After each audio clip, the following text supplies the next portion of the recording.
ಹೇಳ್ಬೋದು ಎಷ್ಟು ವರ್ಷ ಬದುಕ್ತಾನೆ ಅಂತ. ಹಂಗೆ ಒಂದು ಸೊಳ್ಳೆ ನೋಡಿ ಯಾವಾಗ ಸಾಯುತ್ತೆ ಅಂತ ಹೇಳ್ತೀರಾ?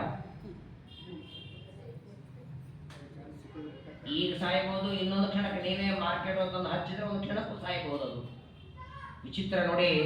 ಸೊಳ್ಳೆಗಳನ್ನ ಕೊಲ್ಲುವುದಕ್ಕಾಗಿ ನೂರಾರು ರೂಪಾಯಿ ಖರ್ಚು ಮಾಡಿ ತಗೊಂಡ್ಬರ್ತಾರೆ ಅದನ್ನ.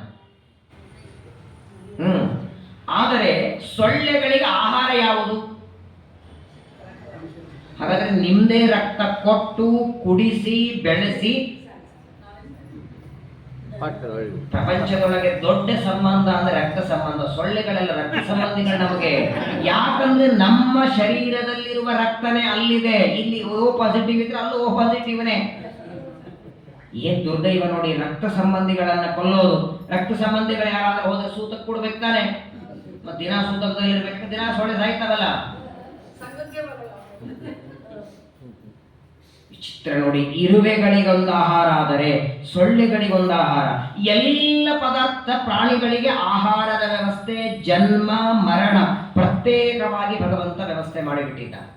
ಹಾಗಾಗಿ ಆದರೆ ನೋಡಿ, ಒಂದು ಇರುವೆ ಸತ್ರೆ ಅಥವಾ ಒಂದು ಸೊಳ್ಳೆ ಸತ್ರೆ 10 ದಿನ ಸಂಸ್ಕಾರ ಮಾಡಿ, 11 ದಿನ ಕರ್ಮ ಮಾಡಿ, 12ನೇ ದಿನ ಉದಕ ಶಾಂತಿ ಮಾಡಿ, 13ನೇ ದಿನ ಯಾರು ಮಾಡ್ತಾರೆ? ಓ ನಮ್ಮ ಮನೆಯಲ್ಲಿ ಒಂದು ಇರುವೆ ಸತ್ತೋಯ್ತು, ಅದನ್ನು ನೀವು 12ನೇ ದಿನ ಊಟಕ್ಕೆ ಬರ್ಬೇಕು ನೀವು ನಾಳೆ. ಪ್ರಾಣಿ ಪಕ್ಷಿಗಳು ಮರಣ ಹೊಂದಿದರೆ ಕರ್ಮಗಳಿಲ್ಲ. ಇದೇ 16 ದಿನಗಳಿಂದ ಕರ್ಮ ಮಾಡಿ ದಾನ ಧರ್ಮಗಳು. ಮನುಷ್ಯರಾಗಿ ಹುಟ್ಟಿ ಸತ್ರೆ ಮಾತ್ರ. ಅದರಲ್ಲೂ ಬೇಕಾದಷ್ಟು ವ್ಯತ್ಯಾಸ ಇದೆ ಬ್ರಹ್ಮಚಾರಿಗಳಿಗೆ, ಗೃಹಸ್ಥರಿಗೆ, ಸನ್ಯಾಸಿಗಳಿಗೆ. ಹಾಗಾಗಿ ಪರಮಾತ್ಮ ಪ್ರತ್ಯೇಕವಾಗಿ ಒಂದೊಂದು ಪ್ರಾಣಿ ಪಕ್ಷಿಗಳಿಗೆ ಮರಣದ ವ್ಯವಸ್ಥೆ ಮಾಡ್ತಾನೆ. ಯಾವ ಪ್ರಾಣಿ ಪಕ್ಷಿಗಳಿಗೂ ನಾನು ಇಷ್ಟೊತ್ತಿಗೆ ಸಾಯ್ತೇನೆ. ಈಗ ಒಂದು ನಿಮ್ಮ ಮನೆ ತುಂಬ ಇಲಿಗಳಾಗಿವೆ, ಬಹಳ ಇಲಿ ಕಾಟ ಆಗಿದೆ ಅಂತ ಇಲಿ ಔಷಧ ತಂದು ಯಾವುದೋ ಪದಾರ್ಥ ಮೇಲೆ ಹಾಕಿಡ್ತೀರಿ. ಆ ಇಲಿ ಗೊತ್ತಿದೆಯಾ ಇದು ತಿಂದ್ರೆ ಸಾಯ್ತೇನೆ ಅಂತ?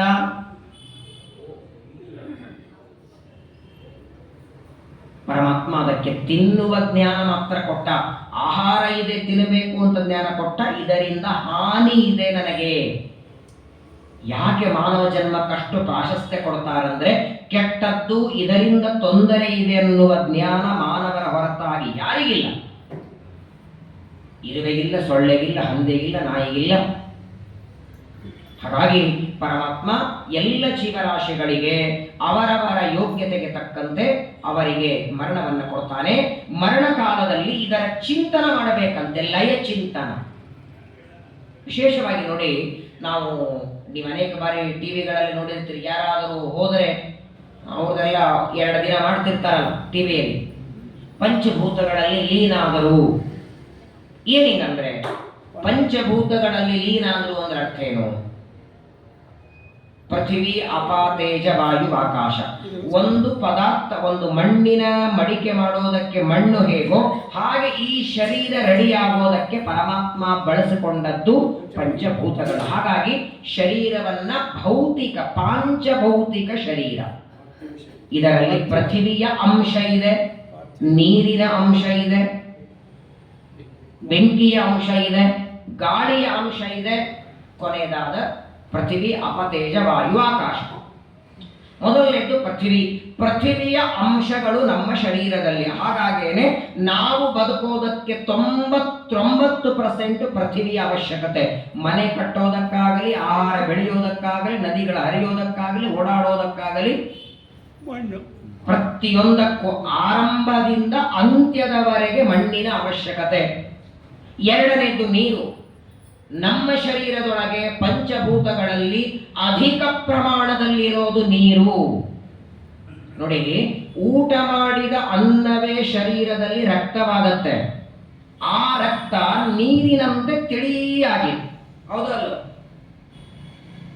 ಅದೇ ಅನ್ನದಿಂದಲೇ ಮಾಂಸವಾಗತ್ತೆ, ಅದೇ ಅನ್ನದಿಂದಲೇ ಎಲುಬು, ಅದೇ ಅನ್ನದಿಂದಲೇ ನರ, ಅದೇ ಅನ್ನದಿಂದಲೇ ನಾಡಿ.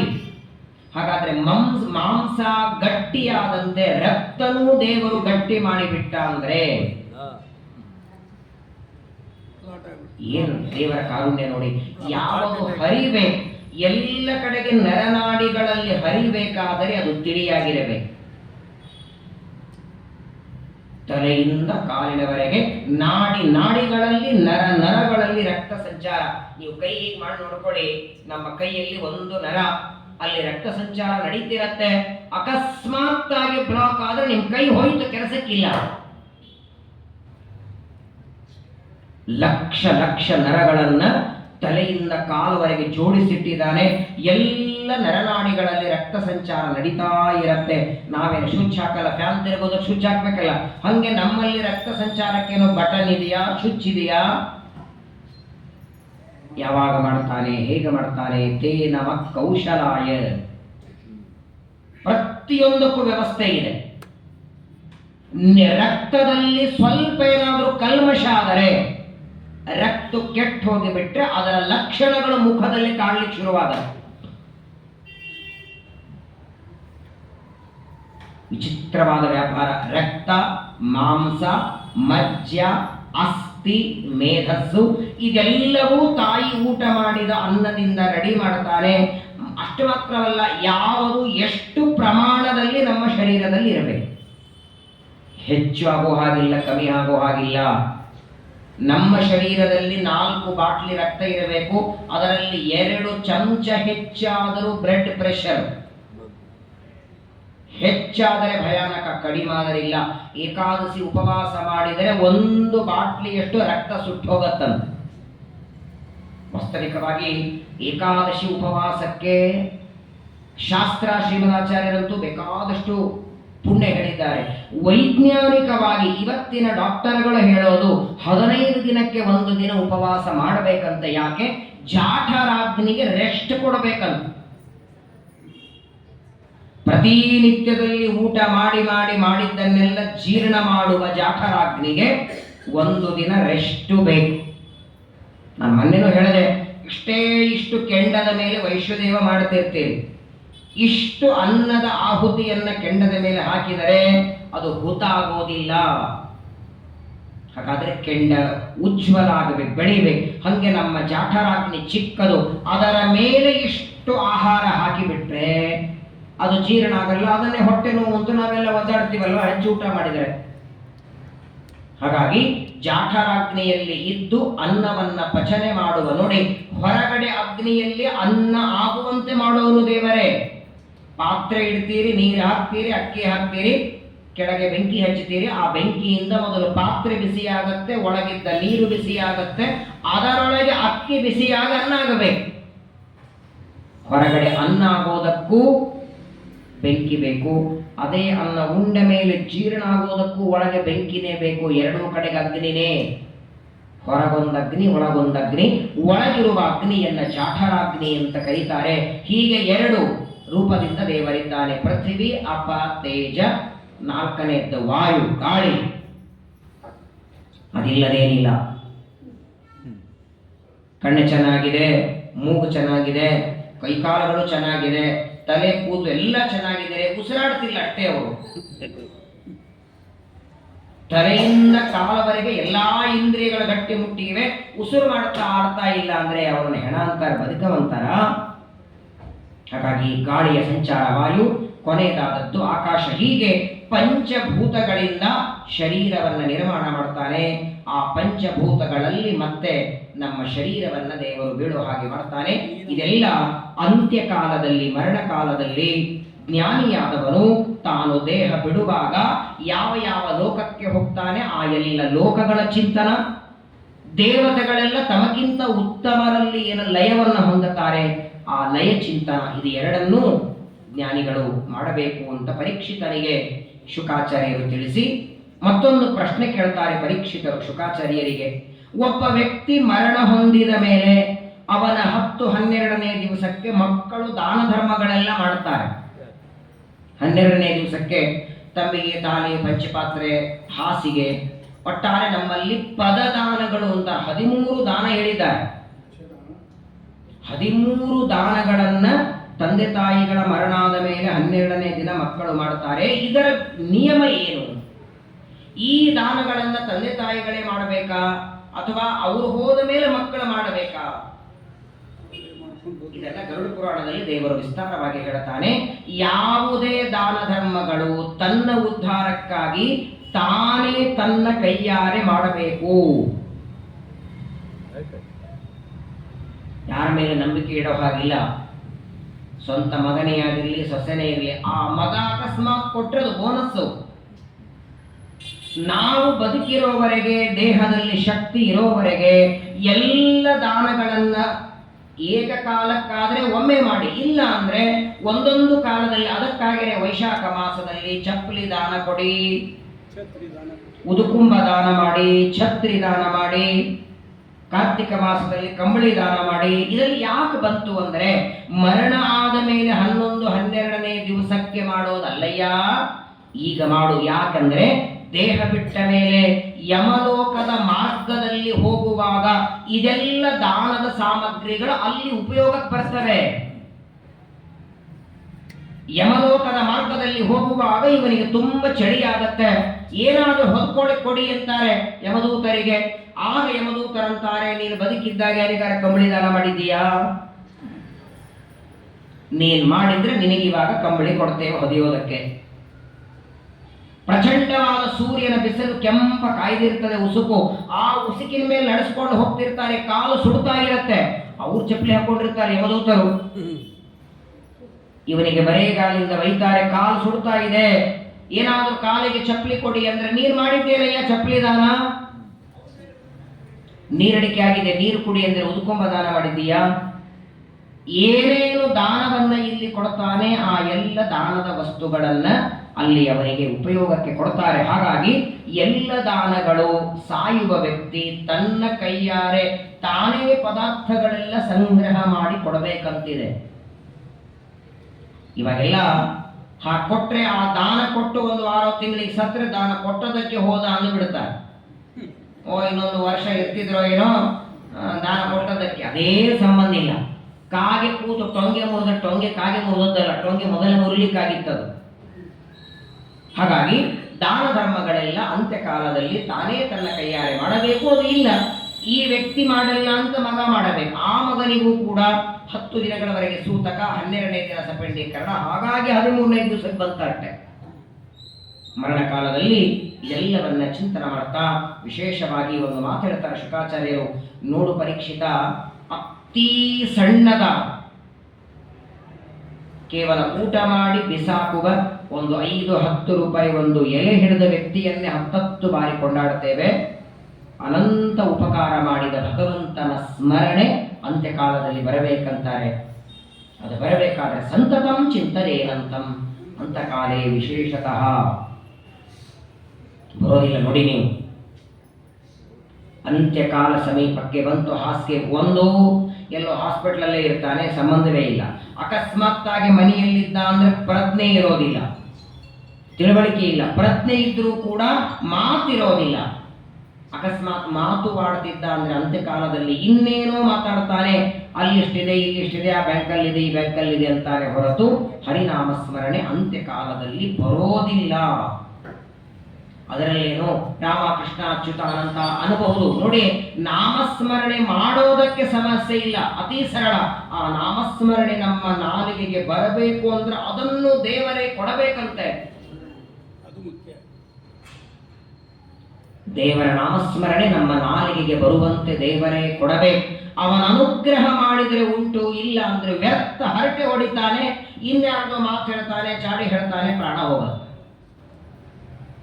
ಅಂತ್ಯಕಾಲದಲ್ಲಿ ಹರಿನಾಮಸ್ಮರಣೆ ಬರಬೇಕು. ಅಂತ್ಯಕಾಲದಲ್ಲಿ ಭಗವಂತನ ರೂಪದ ಚಿಂತನ, ಪರಮಾತ್ಮ ಮಾಡಿದ ಉಪಕಾರದ ನೆನಪು, ಅವನೇ ಕೊಟ್ಟ ಶರೀರವನ್ನ ಅವನ ಪಾದಗಳಿಗೆ ಸಮರ್ಪಣೆ ಮಾಡುತ್ತಿದ್ದೇನೆ ಅನ್ನುವ ಅನುಸಂಧಾನ ಬಂತು ಅಂದ್ರೆ ಮಾತ್ರ ಜೀವನ ಸಾರ್ಥಕವಾಗಿ ಆ ವ್ಯಕ್ತಿಗೆ ಉತ್ತಮವಾದ ಲೋಕವನ್ನು ಕೊಡ್ತಾರೆ. ಇಲ್ಲ ಅಂದ್ರೆ ಶುಕಾಚಾರ್ಯರಂತಾರೆ ಪರೀಕ್ಷಿತರಿಗೆ, ಈ ಚಿಂತನ ಬರಲಿಲ್ಲ, ಅಂತ್ಯಕಾಲದಲ್ಲಿ ಭಗವಂತನ ಚಿಂತನ ಬರಲಿಲ್ಲ ಅಂದ್ರೆ ಆ ವ್ಯಕ್ತಿ ಬದುಕಿ ಲಾಭ ಇಲ್ಲ ಅಂತ. ಕಣ್ಣು ಚೆನ್ನಾಗಿದೆ, ಕಿವಿ ಚೆನ್ನಾಗಿದೆ, ಆಚಾರ 80 ವರ್ಷ ಆದ್ರೆ ಇನ್ನೂ ಕನ್ನಡಕ ಬಂದಿಲ್ಲ ನಮಗೆ. 80 ವರ್ಷ ಇನ್ನೂ ಚೆನ್ನಾಗಿದ್ದೇವೆ, ಸಂತೋಷ. ಏನ್ ಮಾಡ್ತೀವಿ? ನಿತ್ಯ 3 ಸೀರಿಯಲ್ ನೋಡ್ತೀವಿ, ಹಾಳಾಗಿ ಹೋಯ್ತೀನಿ. 80 ವರ್ಷ ಆಯಿತು, ಕನ್ನಡಕ ಬಂದಿಲ್ಲ, ಚೆನ್ನಾಗಿ ಕಣ್ಣು ಕಾಣುತ್ತೆ, ಸಾರ್ಥಕತೆ. ಯಾವಾಗ ಭಗವದ್ ರೂಪಗಳ ನೋಡ್ತಿದ್ರೆ, ಮಹಾಭಾರತ ಭಾಗವತ ಪುಸ್ತಕ ಓದಿದ್ರೆ ಸಾರ್ಥಕ ಅದು.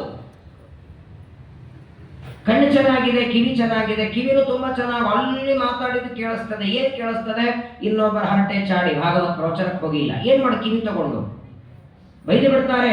ಸತ್ಯಾಂಕ್ಷಿತೌ ಕಿಂ ಕಶಿಪೋ ಪ್ರಯಾಸೈ ಬಾಹೌ ಸ್ವಸಿತ್ತೇಷು ಪವರ್ಹಣೈ ಕಿಂ ಸತ್ಯಂ ಜಲೌ ಕಿಂ ಪುರುಪರ್ಣ ಪಾತ್ರೈ ದಿಗ್ವಸ್ತ್ರಲಾಭೇ ಸತಿ ಕಿಂ ದುಕೂಲೈ. ಮನುಷ್ಯನಿಗೆ ತಾನು ಚೆನ್ನಾಗಿರಬೇಕು ಅಂತ ನೂರಾರು ಪ್ರಯತ್ನ ಮಾಡ್ತಾನೆ. ಒಂದು ಸೈಟ್ ತಗೊಂಡು ಮನೆ ಕಟ್ಟಬೇಕು, ಆ ಸೈಟ್ ತಗೊಳ್ಳಿಕ್ಕೆ ಒಂದು 30 ವರ್ಷ ದುಡಿಬೇಕು. ಅದನ್ನ ಕಟ್ಟಿಸ್ಲಿಕ್ಕೆ ಮತ್ತೆ 30 ವರ್ಷ, ಅಂದ್ರೆ ಇವನ 60 ವರ್ಷದ ಶಾಂತಿ, ಮನೆ ವಾಸ್ತು ಶಾಂತಿ ಒಮ್ಮೆ. 60ನೇ ವರ್ಷ ಶಾಂತಿ ಮಾಡಿಕೊಂಡು ಮನೆಯಲ್ಲಿ ಪ್ರವೇಶ ಮಾಡ್ತಾನೆ. ಆ ಮನೆ ಕಟ್ಟೋದಕ್ಕೆ 60 ವರ್ಷ ಆಯಿತು. ಕಟ್ಟಿದ ಮನೆಯಲ್ಲಿ ಎಷ್ಟು ದಿನ ಇರ್ತೇನೆ ಅಂತ ಗ್ಯಾರಂಟಿ ಇದೆಯಾ? ವಾಸ್ತು ಶಾಂತಿ ಮಾರನೇ ದಿನ ಹೋಗಬಹುದು, ಅಥವಾ ಎಲ್ಲ ಮನೆ ರೆಡಿ ಆಗಿದೆ, ನಾಳೆ 8ನೇ ತಾರೀಕು ಆಚಾರ ವಾಸ್ತು ಮುಹೂರ್ತ ಕೊಟ್ಟಿದ್ದಾರೆ, 6ನೇ ತಾರೀಕಿಗೆ ಹೋಗ್ಬಿಟ್ಟಿರ್ತಾರೆ. ತಾನು ಕಟ್ಟಿದ ಮನೆಯೊಳಗೆ ಒಂದು ದಿನವೂ ಇವನಿಗಾಗಿಲ್ಲ ಇರಲಿಕ್ಕೆ. ಹಾಗಾದರೆ ಯಾವ ವಸ್ತು ಇವತ್ತಿಲ್ಲ ನಾಳೆ ಬಿದ್ದು ಹೋಗುತ್ತೆ, ಅದಕ್ಕಾಗಿ ಯಾಕಷ್ಟು ಶ್ರಮ ಪಡ್ತಿ ಅಂತಾರೆ ಶುಕಾಚಾರ್ಯರು. ಈ ಹಾವುಗಳು ತಮಗಿರ್ಲಿಕ್ಕೆ ಪ್ರತ್ಯೇಕ ಮನೆ ಮಾಡ್ಕೊಳ್ಳಲ್ಲ. ಅವು ಇರುವೆಗಳು ಎಲ್ಲಿ ಹೊದರು ಮಾಡಿರುತ್ತವೋ ಹೋಗಿ ಇದ್ದು ಬಿಡ್ತಾವ ಒಳಗೆ. ಇದರರ್ಥ ಮನೆ ಕಟ್ಟೋದಕ್ಕೆ ಪ್ರಯತ್ನ ಮಾಡಬೇಡಿ ಅಂತಲ್ಲ. ಮನೆ ಕಟ್ಟೋದೇ ಜೀವನ ಅಲ್ಲ, ಮನೆ ಕಟ್ಟೋದೇ ಗುರಿ ಅಲ್ಲ. ಅದಕ್ಕಾಗಿ ಎಲ್ಲ ಬಿಟ್ಟು ಪಾಠ ಪ್ರವಚನ ಪೂಜೆ ಜಪ ಪಾರಾಯಣ, ಏನ್ರಿ ಒಂದು ಬೆಂಗಳೂರಲ್ಲಿ ಕೋಟಿಗಟ್ಟಲೆ ಮನೆ ತಗೋಬೇಕು, ಅದಕ್ಕಾಗಿ ಎಲ್ಲ ತ್ಯಾಗ. ಪ್ರವಚನಕ್ಕೆ ಬರೋದಿಲ್ಲ, ಪಾಠಕ್ಕೆ ಬರೋದಿಲ್ಲ, ಪಾರ್ಟ್ ಟೈಮ್ ಜಾಬ್ ಮಾಡ್ತಾನೆ. ಆಯ್ತಪ್ಪ, ಇಷ್ಟೆಲ್ಲ ಕಷ್ಟಪಟ್ಟು ಪಾಠ ಪ್ರವಚನ ಎಲ್ಲ ಬಿಟ್ಟು ಮನೆ ಕಟ್ಟಿದಿ, ಎಷ್ಟು ದಿನ ಎಲ್ಲ ಇರ್ತೀಯ ಆ ಮನೆಯಲ್ಲಿ ನೀನು? ಯಾರಿಗೊತ್ತು ನಾಳೆ ನೀನು ಸತ್ತ ಮೇಲೆ ನೀನು ಫೋಟೋನ ಮಕ್ಕಳು ಹಾಕ್ತಾರೋ ಇಲ್ಲೋ ಗೊತ್ತಿಲ್ಲ ಮನೆಯಲ್ಲಿ. ಯಾಕೆ ಬೇಕಾ ಮುದುಕನ ಫೋಟೋ ಹಾಕಿ ಹೊರಗ ಸೊಸೆಯನ್ನು ಗೋವಿಂದ. ಇದರರ್ಥ ಜೊತೆಗೆ ಬರದೇ ಇರುವ ಪದಾರ್ಥಗಳಿಗೆ ಜೊತೆಗೆ ಕರ್ಕೊಂಡು ಹೋಗದೆ ಬರೆಗೈಯಿಂದ ಹೋಗೋದು ಸಿದ್ಧ ಇದ್ದ ಮೇಲೆ ಇಲ್ಲಿ ಬಿಟ್ಟು ಹೋಗೋದಕ್ಕೆ ಯಾಕಷ್ಟು ಶ್ರಮ ಪಡಬೇಕು? ಹೌದಪ್ಪ, ಇಲ್ಲಿ ಸಂಪಾದನೆ ಮಾಡಿದ್ದೆಲ್ಲ ಹೋಗುವಾಗ ಜೊತೆಗೆ ಒಯ್ತೇವೆ ಅಂದ್ರೆ ಪರವಾಗಿಲ್ಲ, ಶ್ರಮ ಪಟ್ಟದ್ದು ಸಾರ್ಥಕ. ಏನ್ರೆ ಇಲ್ಲಿ ಭೋಗಿಸಿಲ್ಲ ಅಂದ್ರೆ ಅಲ್ಲಿ ಹೋದ್ಮೇಲೆ ಅಂದ್ರೆ ಭೋಗ ಮಾಡ್ತೇವೆ ಅನ್ನಬಹುದು. ಹಾಗಿದೆಯಾ? ಹಾಗಾಗಿ ವ್ಯರ್ಥವಾಗಿ ಇಲ್ಲೇ ಬಿಟ್ಟು ಹೋಗುವ ಪದಾರ್ಥಗಳಿಗಾಗಿ ವ್ಯಾಮೋಹ ಬೇಡ. ಮೊದಲನೇದು ಮನಸ್ಸಿನ ನಿಗ್ರಹ, ಇಂದ್ರಿಯ ನಿಗ್ರಹ. ಮನಸ್ಸು ದೇವರಲ್ಲಿ ನೆಲೆಗೊಳಿಸಿ ವಿಶೇಷವಾಗಿ ದೇವರು ಮಾಡಿದ ಉಪಕಾರದ ಚಿಂತನವನ್ನ ಮಾಡುತ್ತಾ ಯಾವ ವ್ಯಕ್ತಿ ಅಂತ್ಯಕಾಲದಲ್ಲಿ ಇದನ್ನು ಸ್ಮರಣೆ ಮಾಡ್ತಾನೆ, ಆ ವ್ಯಕ್ತಿಗೆ ಪರಮಾತ್ಮ ಸದ್ಗತಿಯನ್ನ ಕೊಡ್ತಾನೆ, ಉತ್ತಮವಾದ ಲೋಕವನ್ನು ಕೊಡ್ತಾನೆ. ಹೀಗೆ ಮರಣಕಾಲದಲ್ಲಿ ಮಾಡಬೇಕಾದ ಅನೇಕ ಚಿಂತನಗಳು, ಮರಣಕಾಲದಲ್ಲಿ ಮಾಡಬೇಕಾದ ಭಗವಂತನ ಧ್ಯಾನ, ಅದರ ಬಗ್ಗೆ ಪರೀಕ್ಷಿತ ರಾಜರಿಗೆ ಶುಕಾಚಾರ್ಯರು ಉಪದೇಶವನ್ನ ಮಾಡುತ್ತಾರೆ. ಇದರ ನಂತರದಲ್ಲಿ ಪರೀಕ್ಷಿತರು ಮತ್ತೊಂದು ಪ್ರಶ್ನೆಯನ್ನ ಕೇಳ್ತಾರೆ. ಪರಮಾತ್ಮ ಅನೇಕ ರೂಪದಿಂದ ಅವತಾರ ಮಾಡ್ತಾನೆ. ಅದರಲ್ಲಿ ವಿಶೇಷವಾಗಿ ಬ್ರಹ್ಮದೇವರಿಗೆ ಚತುಶ್ಲೋಕಿ ಭಾಗವತ ಹೇಳಿದ ಅಂತಂತಾರಲ್ಲ, ಆ ಚತುಶ್ಲೋಕಿ ಭಾಗವತ ಯಾವತ್ತು ಹೇಳಿದ್ದು, ಎಲ್ಲಿ ಉಪದೇಶ ನಡೀತು, ಚತುಶ್ಲೋಕಿ ಭಾಗವತದಲ್ಲಿ ಏನಿದೆ, ಆ ಬ್ರಹ್ಮದೇವರಿಗೂ ಪರಮಾತ್ಮನಿಗೂ ಎಲ್ಲಿ ಸಮಾಗಮ ನಡೀತು, ಅದನ್ನ ನನಗೋಸ್ಕರ ನಿರೂಪಣೆ ಮಾಡಬೇಕು ಅಂತ ಪರೀಕ್ಷಿತ ರಾಜರು ಮತ್ತೆ ಪ್ರಶ್ನೆಯನ್ನ ಕೇಳ್ತಾರೆ. ದೇವರು ಅನಂತ ರೂಪಗಳಿಂದ ಭೂಮಿಯಲ್ಲಿ ಬರ್ತಾನೆ. ಯಾವ ರೂಪದಿಂದಲೂ ದೇವರಿಗೆ ಪ್ರಯೋಜನ ಇಲ್ಲ. ಪ್ರಯೋಜನ ಇಲ್ಲದೆ ಅವತಾರ ಮಾಡಿ ಬರ್ತಾನೆ. ಆ ಭಗವಂತನ ರೂಪಗಳನ್ನ ನನಗೋಸ್ಕರ ವರ್ಣನೆಯನ್ನ ಮಾಡಿ ಅಂತ ಪರೀಕ್ಷಿತರು ಕೇಳ್ತಾರೆ. ಆ ಶುಕಾಚಾರ್ಯರು ಅದಕ್ಕೆ ಉತ್ತರವನ್ನ ಕೊಡ್ತಾರೆ. ನಾಳೆ ದಿನ ಅತಿರಿಕ್ತ ಏಕಾದಶಿ ಕೆಲವು ಮಠಗಳಿಗೆ, ದ್ವಾದಶಿ ಪಾರಣೆ ಕೆಲವು ಮಠಗಳಿಗೆ, ನಿಮ್ಮ ನಿಮ್ಮ ಮಠದ ಸಂಪ್ರದಾಯದಂತೆ ಮಾಡಿ, ಪಾರಣೆ ಮಾಡೋರು ಪಾರಣೆ ಮಾಡಿ, ಏಕಾದಶಿ ಮಾಡೋರು ಏಕಾದಶಿ ಮಾಡಿ. ನಾಳೆ ಪ್ರವಚನ ಬೆಳಗ್ಗೆ 10 ಗಂಟೆಗೆ ಇದೆ. ಇಬ್ಬರಿಗೂ ಬರ ಪಾರಣೆ ಮಾಡೋರು 10ರ ಒಳಗಾಗಿ ಪಾರಣೆ ಮಾಡಿ ಬರಬಹುದು. ಏಕಾದಶಿ ಇದ್ದವರಿಗೆ ಸಮಸ್ಯೆನೇ ಇಲ್ಲ. ಬೆಳಗ್ಗೆ ಬೇಗ ಸ್ನಾನ ಪೂಜೆ ಮುಗಿಸ್ಕೊಂಡು 10 ಗಂಟೆಗೆ ಏಕಾದಶಿಯ ಪರ್ವಕಾಲದಲ್ಲಿ ಭಾಗವತದ ಶ್ರವಣ, ವಿಶೇಷವಾಗಿ ಶುಕಾಚಾರ್ಯರು ಪರೀಕ್ಷಿತರಿಗೆ ಅನೇಕ ತತ್ವಗಳ ನಿರೂಪಣೆ ಮಾಡ್ತಾರೆ. ನಾಳೆ ಬೆಳಗ್ಗೆ ಪ್ರವಚನ ಇರುತ್ತೆ, ಸಾಯಂಕಾಲ ಇರೋದಿಲ್ಲ.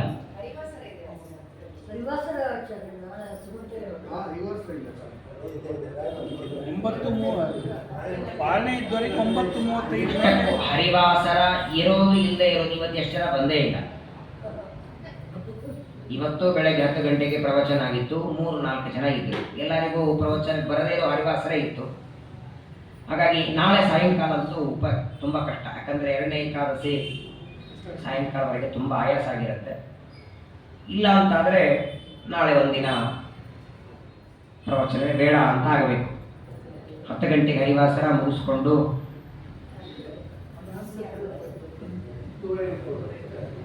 ಇಲ್ಲ 10 ಗಂಟೆವರೆಗೆ ಹರಿವಾಸರ ಅಂದರೆ ಅದರ ನಂತರದಲ್ಲಿ ಪಾಲನೆ ಮಾಡಿ ಬರಬೇಕಲ್ಲ.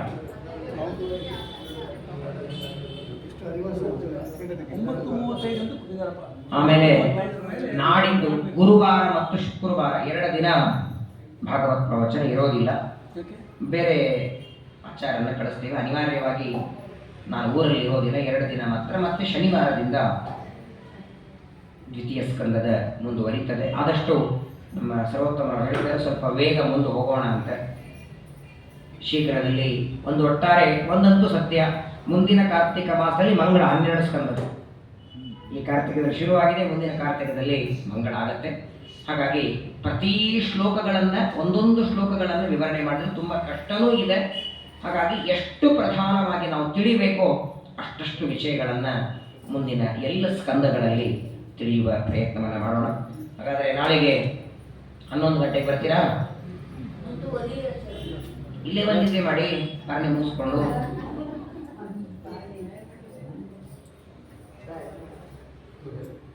10:30 11 ಬೆಟರ್ ಪಾಪ ಎಲ್ರಿಗೂ